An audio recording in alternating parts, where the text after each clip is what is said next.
Sup traders, how y'all doing? In this talk, I'm gonna tell you about the biggest trading losses that I ever suffered. Sensitive topic, right? And the point of this isn't about money. It's more about time and quality of life. So welcome in fam, much love, Trav here. If you don't know me, I'm an adventurer, I'm an entrepreneur, I'm a trader living out here on Oahu. This morning, just biked out, sunrise, sun coming up. Beautiful, beautiful day. And want to share this energy with you. So I could talk about times I actually lost a lot of money. One of them was when all the prop firms went down in March. I lost 7 figures in funding and an $8,000 payout, which is equivalent to about 100 grand. Gone like that. So that happened. Probably the most I've lost on one specific trade. Nah, man, there was a time where maybe 10 grand on a trade, like just didn't know what I was doing. And all the paper cuts that whittled my account down. I could talk about missed opportunities, the time I was long 50 Bitcoin at like $17,000 and I closed it for a small profit. I could talk about that. But what I really want to talk about is with the years of trading, the lost time. Okay? So it's possible to trade and not do this, but the lost sleep, the times that I'm up late, staring at the chart, stressing, I know that took time off my life. Not just lost time, but that's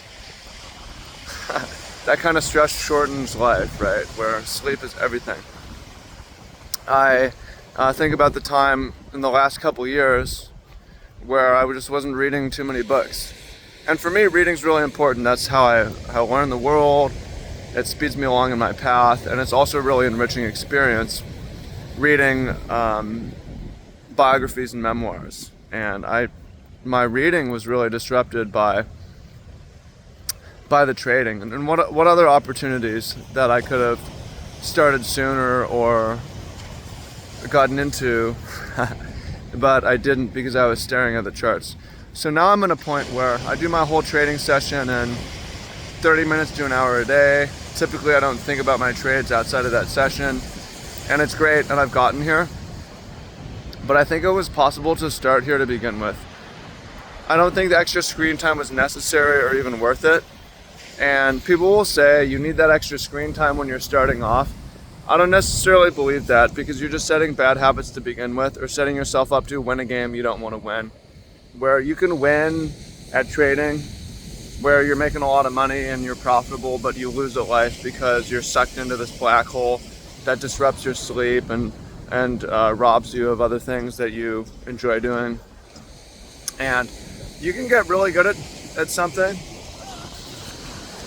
You can get really good at something doing it just an hour a day, if you do it consistently for years.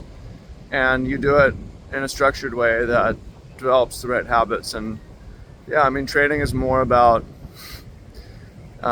it's less about sharp insight, which really does matter. That thing does matter, but it's more about just emotional control, discipline, stability, consistency, these sorts of things. Like in trading, you really don't have to be perfect. You just have to be decent and consistent, right?